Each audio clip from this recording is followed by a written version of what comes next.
এই দুনিয়ার পুরো জীবনটা এটা হচ্ছে লালসাময় একটা জীবন, লোভ, মরিচিকা, মায়াজাল। এই মায়াজালে আমরা আটকে আছি, ফলে মৃত্যুর কথা আমরা ভুলে গিয়েছি। পাগলের মতো ছুটছি, আরো টাকা লাগবে, আরো খ্যাতি লাগবে, আরো যশ লাগবে, আরো দাপট লাগবে। আমার এত টাকা দিয়ে কি হবে? এত সম্পদ দিয়ে কি হবে? এত ব্যস্ততা দিয়ে কি হবে? তোমার স্টপ, থামুন, অনেক হয়েছে, আন্না, থামুন। Take a rest, take a breath and think about death. Think that you have to go back to your Lord. একটু বসেন না, একটু ভাবেন যে আমাকে চলে যেতে হবে, চলে যেতে হবে। এই কোলাহল, এই ব্যস্ততা, এগুলো থাকবে, থাকবো না আমি। সাইয়েদনা ওমর ফারুক বলেছেন, মুতু ক্বাবলা আন তামুতু, মরার আগে একবার মরো। হাসিবু ক্বাবলা আন তুহাসাবু আলাইকুম, তোমার হিসাব নেওয়ার আগে তুমি একবার নিজের হিসাবটা করো না। কাগজ বের করে একটু লিখো না, কি কি ভালো কাজ করছিলা, যেগুলো দিয়ে নাজাতের ওয়াসিলা হতে পারে। 1 2 3, আর কি কি আকাম কুকাম করছো দেখো না, লিখে দেখো তোমার অবস্থাটা কি। মরার আগে একবার মরো। মরার আগে খাটের মধ্যে শুয়ে শটান করে চোখ বন্ধ করে একবার মরার ভান করে দেখেন কেমন লাগে। চোখটা বন্ধ করেন আর ভাবেন আপনি নাই, কি কি হতে পারে ভাবেন। আপনার ছেলে মেয়েরা কান্না জুড়ে দিবে, আপনার প্রাণের স্ত্রী বিলাপ শুরু করে দিবে, বন্ধু বান্ধবের চিৎকার আর মাতম, স্থানীয় এলাকার মসজিদে ঘোষণা, অমুক এলাকার নিবাসী অমুক ভাই অমুকের ছেলে অমুক দুনিয়ায় নাই। সব আত্মীয়রা চলে আসবে, ফেসবুকে স্ট্যাটাস দেয়া হবে, সবাই সবাইকে জানাবে বিকাল 4টায় অমুক হাই স্কুল ময়দানে আপনার জানাজা। ছুটে আসবে, সবাই ছুটে আসবে আপনাকে শেষ বিদায় দিতে, গুড বাই জানানোর জন্য, আল ওয়াদা, বিদায় জানাতে আসবে সবাই।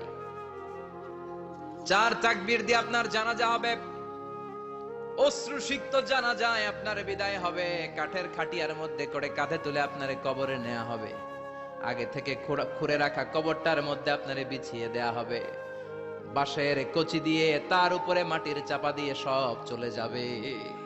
ভাবেন না একবার চোখ বন্ধ করে, this is the circle of life, this is the nature of life. এটা সবার হবে, আমার হবে, আপনার হবে। এত মায়া, এত ভালোবাসা কই যাবে? কেউ থাকবে না, সবাই আপনার অন্ধকার কবরে রেখে দিয়ে চলে আসবে। উপরে বাঁশের কঞ্চি, তার উপরে মাটির চাপা, অন্ধকার আর অন্ধকার। এই অন্ধকার যেন শেষ হতে চায় না, শুধুই অন্ধকার, ঠিক কিনা? এজন্য আমাদের চলে যেতে হবে। দাদা গেল, চাচা গেল, মামা গেল, আমাদেরকেও যেতে হবে, জোরে কোন ঠিক কিনা? একদিন মাটির ভেতরে হবে ঘর রে মন আমার, কেন বান্ধ দালান ঘর, প্রাণ পাখি উড়ে যাবে পিঞ্জর ছেড়ে,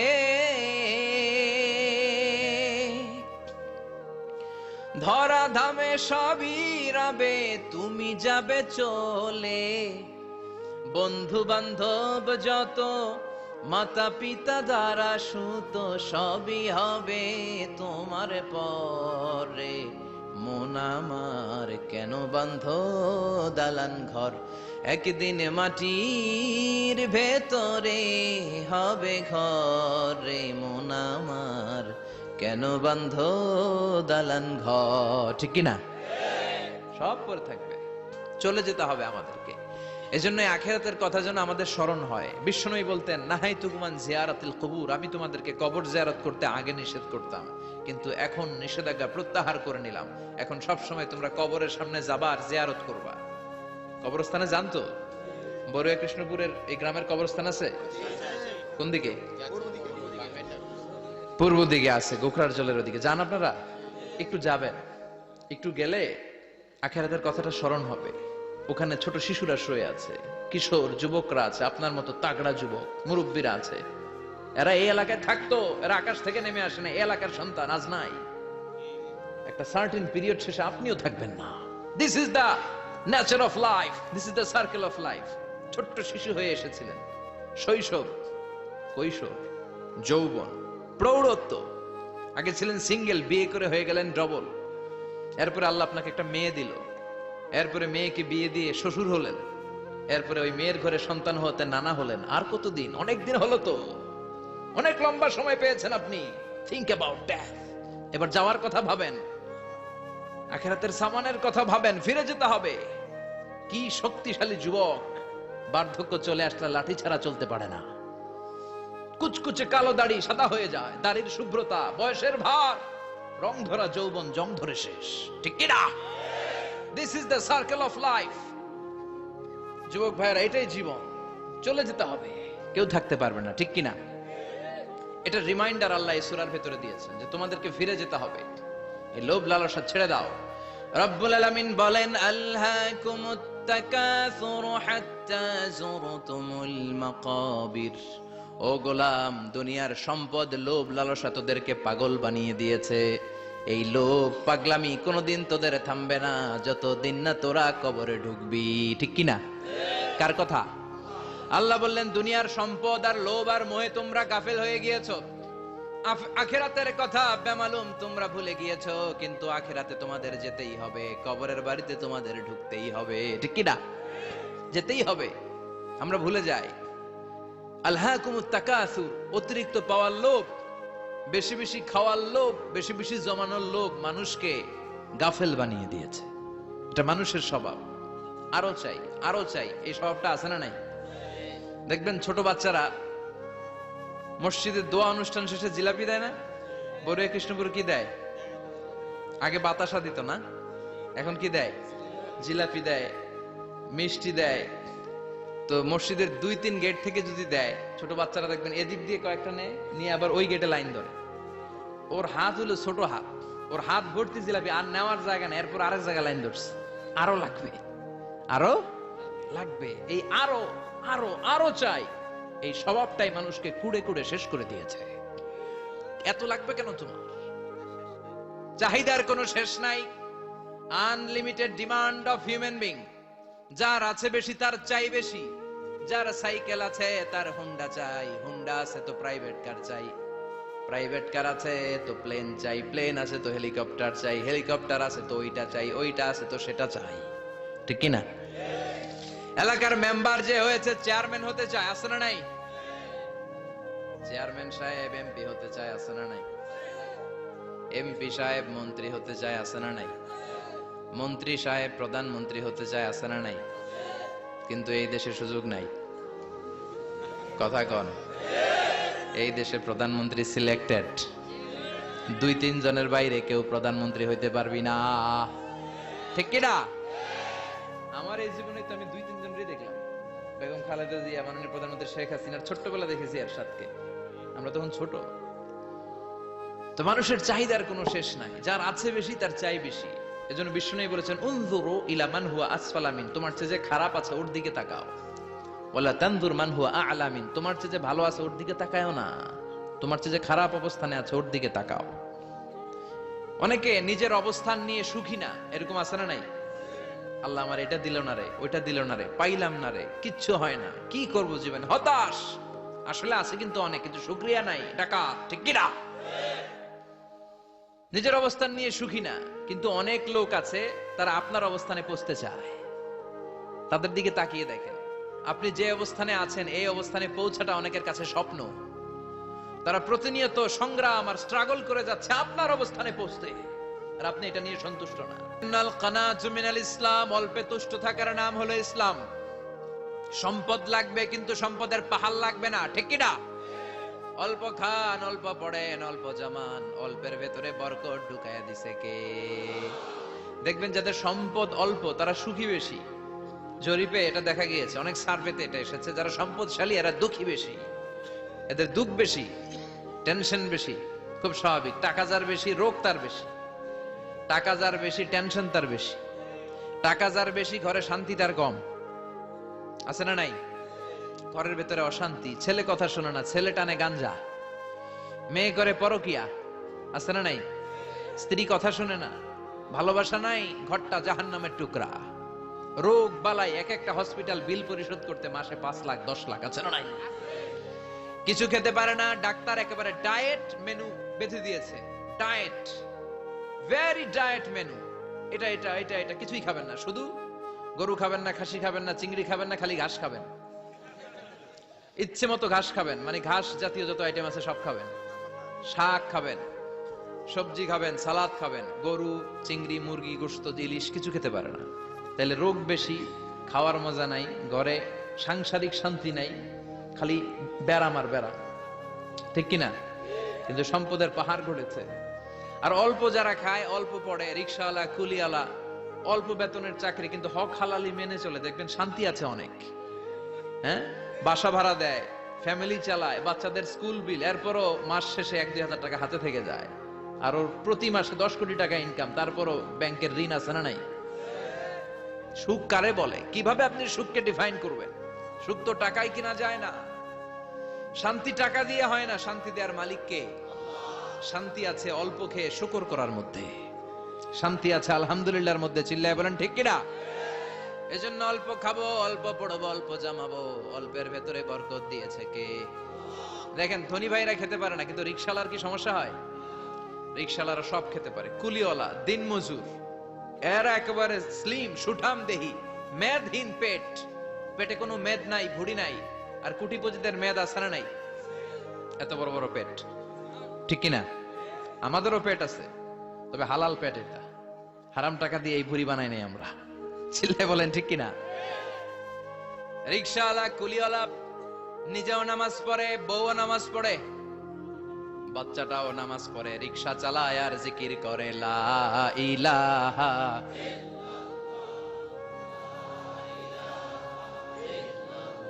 লা ইলাহা ইল্লাল্লাহু মুহাম্মাদুর রাসূলুল্লাহ সাল্লাল্লাহু। সুখ আর শান্তি, তাদের ঘরে সুখ। ধনী, কোটিপতি, ভিআইপি, সিআইপিস, এদের রাতে ঘুম নাই, 1 ঘন্টা ঘুমানোর জন্য 4টা ট্যাবলেট খাওয়া লাগে, এরকম আছে না নাই? কিন্তু ঘুমের জন্য যে ট্যাবলেট খাওয়া লাগে, রিকশাওয়ালা এটা জানেই না।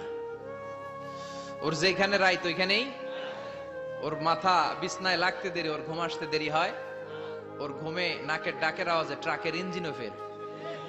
সুবহানাল্লাহ পড়েন। এজন্য অনেক বেশি সম্পদের পাহাড় করা লাগবে, এই চিন্তা যেন আমাদের মাথায় না আসে। চিল্লায় বলেন ঠিক কিনা? এজন্য রব্বুল আলামিন বলেন, আলহাকুমুত তাকাসুরু হাত্তা যুরতুমুল মাকাবির। বেশি বেশি সম্পদ উপার্জনের আকাঙ্ক্ষা তোমাদেরকে আখিরাত থেকে গাফেল বানিয়েছে। এই গাফলতি কশিন কালেও তোমাদের কমবে না যতক্ষণ না তোমরা কবরে ঢুকবা। হাত্তা যুরতুমুল মাকাবির, মাকবারাতুনের প্লুরাল মাকাবির, যতক্ষণ না কবরে না ঢুকবা, কবরস্থান তোমার আবাসস্থল না হবে, ততক্ষণ পর্যন্ত এই চাই চাই মানসিকতা কমবে। মানুষের স্বভাব হলো আরো চাই, আরো চাই, আরো চাই করে। ফকিরের আকারা আল্লাহ গালি দিয়ে বললেন, তোরা সব ফকিরনি, তোরা কি? ইয়া আইয়ুহান নাসু আনতুমুল ফুকারাউ ইলাল্লাহ ওয়াল্লাহু হুয়াল গানিয়ুল হামিদ। সুবহানাল্লাহ পড়েন। আল্লাহ ডেকে বললেন, গোলাম আনতুমুল ফুকারা ইলাল্লাহ, তোমরা সবাই ফকির, ধনী হলো একজন, তিনি কে? আল্লাহ শুধু ধনী। আর মানুষের স্বভাব হচ্ছে আরো চাই, আরো চাই। ওর 2 তলা বিল্ডিং, আমার 3 তলা লাগবে, ওর 2টা গাড়ি আছে, আমার 3টা লাগবে, আছে না নাই? বিশ্বনবী বললেন, কিয়ামতের আগ দিয়ে মানুষের মধ্যে আকাঙ্ক্ষায় প্রতিযোগিতা বেড়ে যাবে, প্রতিযোগিতামূলক টেন্ডেন্সি। কার চেয়ে কে বড় হতে পারে, কার চেয়ে কে বেশি টাকার পাহাড় বানাতে পারে, আছে না নাই? বিশ্বনবী বললেন, ওয়া আনতারাল হুফাতাল উরাতাল আলাতা Riya আশ-শাইয়াতা তাওয়ালুনা feel বুনিয়ান।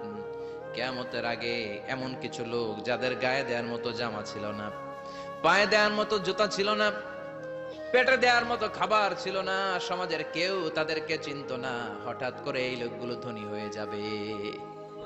And they will start to construct, they will compete to construct high rises building in the cities. শহরে গ্রামে এরা বড় বড় বিল্ডিং বানানো শুরু করবে। এই উঁচা উঁচা বিল্ডিং আমাদের সমাজে আছে না নাই? কৃষ্ণপুরে 2 তলা 3 তলা বিল্ডিং আছে নি? আছে। আজ থেকে 20 বছর আগে ছিল? আমি তো 20 বছর আগে যখন আসছি কিছুই ছিল না, খালি পানি আর পানি। আর এখন 2 তলা 3 তলার অভাব নেই। গরিপুর পাশে না আপনাদের?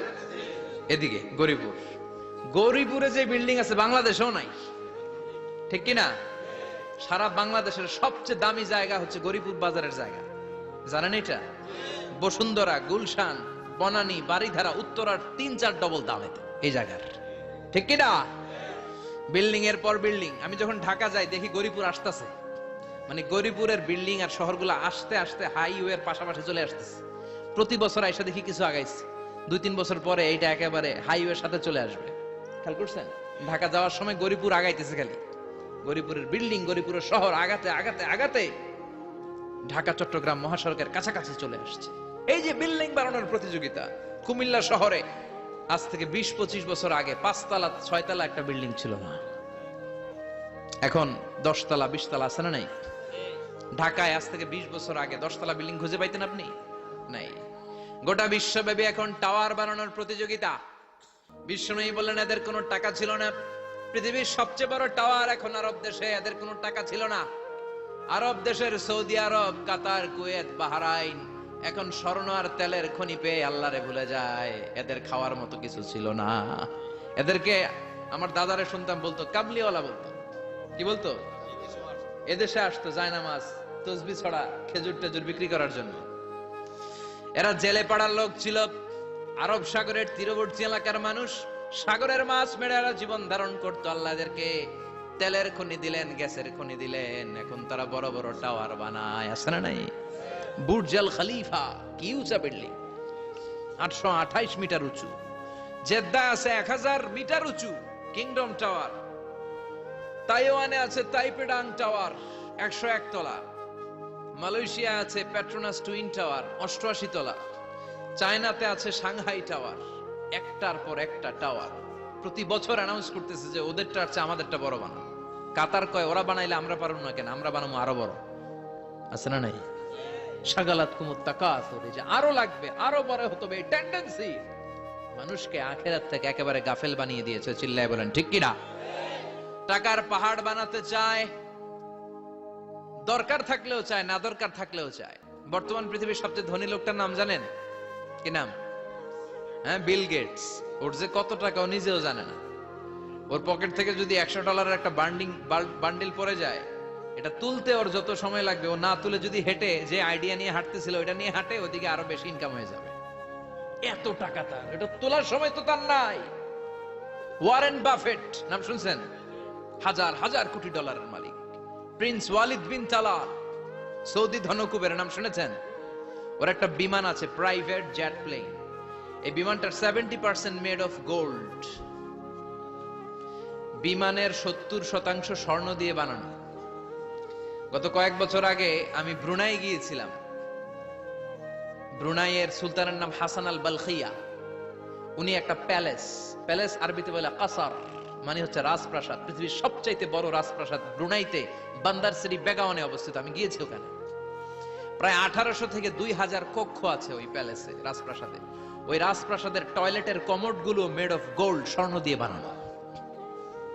নাউজুবিল্লাহ পড়বেন না? এই হাসান আল বালখিয়া নিজে বিমান চালায়। ওর সংগ্রহে 500টা রোলস রয়েস লাক্সারিয়াস কার আছে। 500 রোলস রয়েস।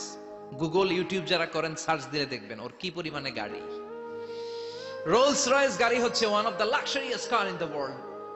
কার ব্র্যান্ডের মধ্যে যত দামি কার ব্র্যান্ড আছে, এর মধ্যে রোলস রয়েস একটা, যেগুলোর দাম কমসে কম এদেশের টাকায় 8 কোটি থেকে 10 কোটি টাকা। আচ্ছা বলেন, এই গাড়িগুলো যারা হাই প্রোফাইলের ভিআইপিস, তারা ফ্যামিলির সবাইকেও যদি একটা করে গাড়ি দেয়, একজনের কয়টা গাড়ি দরকার? 5টা, 10টা, 20টা। ধরলাম যে 20টা গাড়ি লাগবে ওনার। 500 গাড়ি দিয়ে উনি কি করবে? তার সংগ্রহে 500টা রোলস রয়েস। স্বর্ণেরও গাড়ি আছে তার, স্বর্ণের পালঙ্ক আছে, আমি দেখে এসেছি। পোরশে, ফারারে, লাম্বরগিনি, এই টাইপের যে ব্র্যান্ড গুলো আছে, অভাব নাই। তার মানে আছে, যার বেশি চায় তত বেশি। চিৎকার করে বলেন ঠিক কি না? এজন্য আল্লাহ বললেন আলহাকুমুত তাকাসুরু হাত্তা যুরতুমুল মাকাবির। দুনিয়ার লোভ তোমাদেরকে আখিরাত থেকে গাফেল বানিয়ে দিয়েছে। দুনিয়ার লোভ লালসার মধ্যে পড়ে আখিরাতকে বেমালুম তোমরা ভুলে গিয়েছো। এই গাফলতি কোনোদিন কমবে না যতদিন না তোমরা কবরে ঢুকো। ঠিক কি না? সম্পদ উপার্জনে ইসলাম বাধা দেয় না, কিন্তু সম্পদ হৃদয়ে স্থান দেয়া যাবে না। সম্পদ উপার্জন করতে হবে, খরচ করে ফেলতে হবে। বেশি সম্পদশালী হতে হলে আল্লাহর সন্তুষ্টির জন্য যাকাত দিতে হবে। কে দিতে হবে? দে যাকাত তোরা দে রে যাকাত, তোর দিল খুলবে পরে আগে খোলো খাত। দে যাকাত তোরা দে রে যাকাত। ঠিক কিনা? দিল পরে খুলবে, আগে হাত খোলেন। হাত খুললে দেখবেন দিলটারে খুলে দিয়েছে কে? সাইয়েদনা মুসা আলাইহিস সালামের জামানায় ওনার চাচাতো ভাই ছিল মিশরের সবচাইতে বড় ধনী, যাকাত দেয় নাই, তার কি করুণ পরিণতি হয়েছে কোরআনে আছে না নাই? এত সম্পদ ছিল, তার সম্পদগুলো সে সিন্ধুকে আটকে রাখতো, আর এই সিন্ধুকের চাবিগুলো আলগানোর জন্য, কাঁধে নেওয়ার জন্য 10 জন লোক লাগতো। সিন্ধুক কাঁধে নেওয়ার জন্য, সিন্ধুকের চাবির গোছা কাঁধে নেওয়ার জন্য কয়জন? তাহলে কি পরিমাণ সম্পদ ছিল? সাইয়েদনা মুসা বললেন, সম্পদের মালিক তুই হস নাই, আল্লাহ বানাইছে। কারণ বলে, ইন্নামা উতিতুহু আলা ইলমিন ইনদি, আল্লাহ আমারে সম্পদ দেয় নাই, আমি আমার মেধা খাটিয়ে সম্পদ বানিয়েছি। যাকাত আমি দেব না। মুসা বললেন, তাহলে আযাবে পড়বি। কারণ কয়, পারলে আযাব আনো। আল্লাহ বললেন, ফাখাসাফনা বিহি ওয়া বিদারহিল আরদ, ও মুসা নিরাপদ দূরত্বে চলে যাও, এখনই ভয়ঙ্কর ভূমিকম্প হবে, আযাব দেব। কারণ সহ কারণের সব সম্পদ আমি জমিনের ভেতরে ঢুকায়া দেব। আমি নিজে কারণের বাড়ি দেখে এসেছি। মিশরের রাজধানী কায়রো থেকে প্রায় 150 কিলো দূর একটা জেলা আছে, ফায়ুম জেলা। ওইখানে কারুনকে আল্লাহ তার সব সম্পত্তি সহ মাটিতে দাবিয়ে দিয়েছেন। দাবাতে দাবাতে হাঁটু পর্যন্ত যখন কারুন জমিনে দেবে যায়, ভাবছে উঠে যাবে। কোমর পর্যন্ত যখন মাটির মধ্যে দেবে যায়, ভাবছে উঠতে পারবে। গলা পর্যন্ত যখন দেবে যায়, হাত তুইলা কয়, আমি ঈমান আনলাম। ও মুসা, সব সম্পদ তোর আর তোর আল্লাহর, লইয়া যা, খালি আমারে বাঁচা, আমারে। সব গাদ্দারদের একই পরিণতি। ফেরাউনরেও যখন আল্লাহ লোহিত সাগরে পানি খাওয়াতে খাওয়াতে পেটটা এত বড়, হাত তুইলা কয়, আনা মিনাল মুসলিমিন, আমি মুসলমান, আমি ভালো মানুষ। আল্লাহর কোরআন সাক্ষী, সে বলেছে, আনা মিনাল বনি ইসরাইলরা যে আল্লাহরে মানে, আমিও তারে মানি, আমিও আল্লাহর দলের একনিষ্ঠ কর্মী। আর পানি খাইতে পারি না, আল্লাহ বাঁচাও। আল্লাহ কয়, আরো খা। শেষ, ফেরাউন শেষ, নমরুদ শেষ, কারুন শেষ। পুরো সম্পদ সহ আল্লাহ কারুনকে জামিনের ভেতরে দাবিয়ে দিলেন। এজন্য সম্পদ যাদের বেশি, যাকাত দেওয়ার দরকার আছে না নাই? দারিদ্রতা বিমোচনের জন্য যাকাত দিবেন। যাকাতের শাড়ি লুঙ্গি এইভাবে না, অনেকে কিন্তু দেয় যাকাতের শাড়ি, যাকাতের লুঙ্গি, যাকাতের গামছা, এরকম ডাকাইত আছে না নাই? বাংলাদেশে এমনও হয়েছে, যাকাতের শাড়ি দিবে বলে সে পত্রিকায় নিউজ করেছে, আর ওই শাড়ি আনার জন্য শাড়ি দিবে 5000, মানুষ এসেছে 5 লক্ষ। পদপৃষ্ঠ হয়ে 11 জন নারী এক জায়গায় মারা গিয়েছে। কিয়ামতের দিন আল্লাহ বিচারের কাঠগড়ায় এই বিজনেস ম্যাগনেটকে দাঁড়িয়ে সেদিন জিজ্ঞাসা করবে যে, কেন তুই এদেরকে কষ্ট দিয়েছিলি? চিল্লা এখন ঠিক কিনা? এদের মৃত্যুর দায়ভার এই শিল্পপতি এড়াতে পারবে না। যাকাতের শাড়ি, যাকাতের লুঙ্গি বিতরণের জন্য আল্লাহ তোমারে ধনী বানায় নাই। ধনীদের দায়িত্ব হলো গরিবের হাতে সম্পদ পৌঁছে দেয়া। ও ফি আমওয়ালিহিম হাক্কুন লিসাইলি ওয়াল মাহরুম। গরিব আমার কাছ থেকে সম্পদ আর যাকাত নিয়ে সে আমার প্রতি করুণা করেছে। আমি যাকাত দেই বলে আমি কোনো দয়া দেখাই নাই। কথা বুঝতে পেরেছেন? আইডিয়াটা ক্লিয়ার করে নেন। যাকাত দেয়া আমার জন্য কি? কথা বলেন, ফরজ। আর যে যাকাত নেয় তার জন্য যাকাত খাওয়া কি ফরজ? আমি গরিব মানুষ, আমি যাকাত খাবো না, না খাইয়া থাকুন, রোজা রাখুন। কথা কন। আমার যে যাকাত নেওয়া লাগবে এমন কোনো কথা নেই, কিন্তু আমি যে ধনী, আমার দিতেই হবে, এটা ফরজ। তার মানে আমি দিয়ে আমি দয়া করি নাই, ও নিয়ে আমারে বাঁচাইয়া দয়া করে গেছে। চিৎকার করে বলো ঠিক কিনা? ইসলাম বলে রাস্তার এক পাশে 5 তলা আর এক পাশে গাছতলা, এটার নাম ইসলাম না। খেটে খাওয়া মানুষ, সুবিধা বঞ্চিত মানুষদের দ্বারে যে তুমি যাকাতের টাকা পৌঁছে দাও। যাকাতকে ফরজ করা হয়েছে দারিদ্রতা বিমোচনের জন্য। আপনি শাড়ি লুঙ্গি দিলে কি হবে? ওরে শাড়ি দিচ্ছেন দুপুরে, রাত্রে বেলা ও আরেক জায়গায় লাইন ধরে আছে, বিরিয়ানির প্যাকেট দিতেছে ওইখানে। কথা কোন? সারাটা বছর ও যাকাতের টাকা নেবে, ওর কিচ্ছু হবে না। বরং এমন কিছু তাকে করে দিতে হবে যেটা দিয়ে সে ফ্যামিলি লিড করতে পারে। একটা সিএনজি কিনে দেন, ওই ফ্যামিলিতে কোনো যুবক থাকলে সিএনজি চালায়া, অটো চালায়া ফ্যামিলিটারে চালাবে। একটা টঙের দোকান করে দেন, চায়ের দোকান, চা বিক্রি করে ফ্যামিলিটারে চালাবে। অস্ট্রেলিয়ান একটা গাই কিনে দেন, গরুর দুধ বিক্রি করে তার ফ্যামিলি চলবে। কিংবা মাছের একটা খামার করে দেন, মুরগির খামার করে দেন, ঠিক কিনা? ওমরে ফারুক বলতেন, এমন ভাবে যাকাত দাও যাতে করে যাকে যাকাত দিয়েছে জীবনে কোনোদিন সেজন্য আর কারো কাছে যে হাত পেতে যাকাতের জন্য দাঁড়িয়ে না থাকে। এই বিধানটা কার? এজন্য আল্লাহ বললেন, আলহাকুমুত তাকাসুরু হাত্তা যুরতুমুল মাকাবির। দুনিয়ার লোভ লালসা তোমাদের কমবে না যতদিন না তোমরা কবরে ঢুকো। কার কথা? চিল্লায় বলেন কার? এজন্য দুনিয়ার প্রতি যে আমাদের লোভ, এটা কি বাড়াইতে হবে না কমাইতে হবে? এই দুনিয়ার জীবন এটা ক্ষণিকের। ওমাল হায়াতুদ দুনিয়া ইল্লা মাতাউল গুরুর, এটা ভোগের সামগ্রী, আজ আছে কাল না, এটা হাতের ময়লা। দুনিয়ার এই জীবনের দৃষ্টান্ত হচ্ছে 4টা স্বর্ণের টুকরা আর 3টা লাশের মতো। স্বর্ণের টুকরা 4টা, চিৎকার করে বলেন তো কয়টা? লাশ 3টা, জোরে বলেন কয়টা? অনেক অনেক আগের যুগের 3জন যুবক জীবিকার তাগিদে তারা বের হয়েছে কর্মসংস্থান করে খাবে।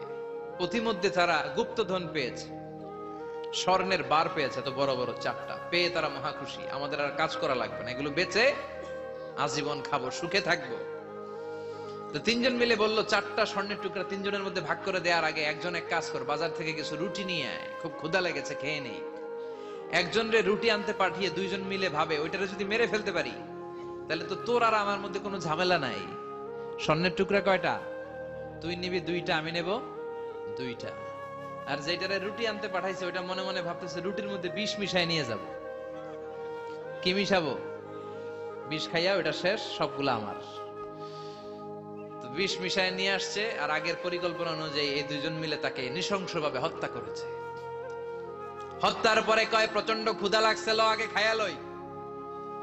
2জন মিলে বাজার থেকে আনা বিষ মাখানো রুটি খেয়ে ওই 2টাও শেষ। স্বর্ণের জায়গায় স্বর্ণ পড়ে আছে, স্বর্ণগুলো নেয়ার মতো মানুষ আর নাই, ঠিক কিনা? এজন্য মানুষের এই চাহিদা কমবে না। বিষ্ণু বলেন, লাউ আন্না লিকুল্লি ইবনে আদম ওয়াদিয়ান মিন যাহাব আহাব্বা আই ইয়াকুনা ইলাইহি ওয়াদিয়ান। আল্লাহ প্রত্যেককে, আমাদের প্রত্যেককে যদি একটা করে স্বর্ণের পাহাড়ের মালিক বানিয়ে দেয়। কয়টা করে পাহাড় দেখছেন কোনদিন? কই দেখছেন? চিটাং গেছিলেন? এই চট্টগ্রামে গেলে দেখা যায় কি পাহাড়। এই একটা পাহাড় স্বর্ণের, এক একটা স্বর্ণের পাহাড়ের মালিক যদি আমাদের এক একজনকে বানায় দেওয়া হয়, এরপর আমরা চাবো আরেকটা স্বর্ণের পাহাড়ের মালিক কেমন করে হওয়া যায়। আচ্ছা বলেন তো, একটা স্বর্ণের পাহাড় আমার 14 পুরুষ বিক্রি করে খাইলো শেষ করতে পারবো এটা? তো আরেকটা কেন লাগবে আমার? ওয়ালাই আমলা আফাহু ইল্লা তুরাব। বিষ্ণু বলেন, কবরের মাটি যতক্ষণ না তোর মুখে না ঢুকবে, তোর এই চাওয়া চাওয়া খাই খাই স্বভাব বন্ধ হবে না। এজন্য আল্লাহ বললেন, আলহাকুমুত তাকাসুরু হাত্তা যুরতুমুল মাকাবির। দুনিয়া তোমাদেরকে গাফেল বানিয়ে দিয়েছে, গাফলতি কমবে না যতদিন না কবরে ঢুকো। কবরে ঢুকা লাগবে, কবরে ঢুকা লাগবে না? কবরে আমাদেরকে যেতেই হবে, যেখানেই থাকেন। কবরের প্রশ্ন আছে না নাই? অনেকে বলে, হুজুর বিমান হামলায় মারা গিয়েছে, বিমান জ্বলে পুড়ে ছাই হয়ে গিয়েছে, তার কবর কোথায়? তার আত্মাটা যেখানে আছে ওই জায়গায় প্রশ্ন আছে না নাই? অনেকে বলে, হুজুর সাগরের মধ্যে পড়ে মারা গিয়েছে, তিমি মাছ খেয়ে ফেলেছে, তার কোনো অস্তিত্ব নাই, কিন্তু তার রুহুটা আছে না নাই? প্রতিটা রুহু সংরক্ষণ করে কে? প্রত্যেকটা আত্মা আল্লাহর কাছে সংরক্ষিত থাকে। প্রতিটা রুহু, প্রতিটা মানুষ মালাকুল মাউতকে দেখতে পায়। আপনিও দেখবেন, আমিও দেখব। মুমিনদের কাছে এসে মালাকুল মাউত একজন যুবকের বেশে সাদা ধবধবে জুব্বা পরে সুগন্ধি মেখে মুমূর্ষু ব্যক্তির শিয়রে বসে বসে বলে, ইয়া আইয়াতুহান নাফসুল মুতমাইন্না, হে প্রশান্ত আত্মা, উখরুজি ইলা মাগফিরাতুল্লাহি ওয়া রিদওয়ানি, আল্লাহর ক্ষমা আর দয়ার দিকে বের হয়ে আসো। বলা মাত্রই মুমিনের আত্মাটা স্মুথলি বের হয়ে আসে। কাফান মিন আকফানিল জান্নাহ, হানুত মিন হানুতিল জান্নাহ, জান্নাত থেকে আনা সুগন্ধি কাফনের মধ্যে পেঁচিয়ে তিনি রূহটাকে নিয়ে ইল্লিনে চলে যায়। সরাসরি দেখে মালাকুল মাউতকে। আর যারা ইসলাম বিরোধী, কোরআন বিরোধী, তাদের সামনে এসে মালাকুল মাউত ত্রাস সৃষ্টি করে। আগে ধমক। হাইওয়েতে মাঝে মাঝে ডাকাতি হয় না? বাসগুলোর মধ্যে যখন ডাকাতি হয়, বাসে থাকে 50 জন, ডাকাত ঢুকে 5 জন, এই 5 জনের ভয়ে সবগুলো পেশাব করে দেয়। কারণ ত্রাস সৃষ্টি করে। এসেই চাইনিজ কুড়াল দিয়ে আগে কুবায় দেয় 4-5 জনের। রক্ত দেখে কি দেওয়ার সব আগে রেডি করে রাখে। মালাকুল মাউত এসে কাফের নাস্তিক মুশরিকদের সামনে সেরকম একটা ত্রাস সৃষ্টি করে, ভয়ে লোকটা কাঁপতে থাকে। ওর কাছে ভদ্র ভাষায় কথা বলে না, সুন্দর জামা পরে আসে না, কালো কুচকুচে চেহারা, ভয়ঙ্কর একটা রূপ নিয়ে, আকৃতি নিয়ে ইসলাম বিরোধীদের মাথার সামনে আসে, দুর্গন্ধযুক্ত চেহারার দেহ নিয়ে ধমক দিয়ে বলে, ও পাপাত্তা, ইয়া আইয়াতুহান নাফসুল খাবিসা উখরুজি ইলা গাদাবিল্লাহ, হে পাপাত্তা, আল্লাহর রাগ, ক্রোধ আর গজবের দিকে বের হয়ে আয়। মুমিনের আত্মা আত্মা বলার সাথে সাথে যেমনি মুমিনের দেহ থেকে বের হয়ে জান্নাতি কাফনের ভেতরে ঢুকে, কাফেরদের আত্মাও কি এরকম তাড়াতাড়ি বেরোতে চায় নাকি? কাফেরদের আত্মা বেরোতে চায় না, ডানে দৌড়, বায়ে দৌড়, সামনে দৌড়, পেছনে দৌড়, আহা দৌড়াদৌড়ি করে। মালাকুল মাউত এটাকে টেনে হিচড়ে, একটা জীবিত ছাগলকে জবেহ না করে, জবাই না করে, তার চামড়া উল্টা দিকে টেনে হিচড়ে বের করলে ছাগলটা যত কষ্ট পায়, এর চেয়ে কমসে কম 70 গুণ বেশি কষ্ট দিয়ে কাফের মুশরিক আর গাদ্দারদের রূহ কবজ করা হয়।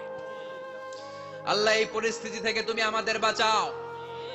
মুমিনদের রূহ যেমনি কবজ হয় ওইভাবে রূহ কবজের ব্যবস্থা করে দিও। ইমানের মৃত্যু নসিব করে দিও, শাহিদি মৃত্যু নসিব করে দিও।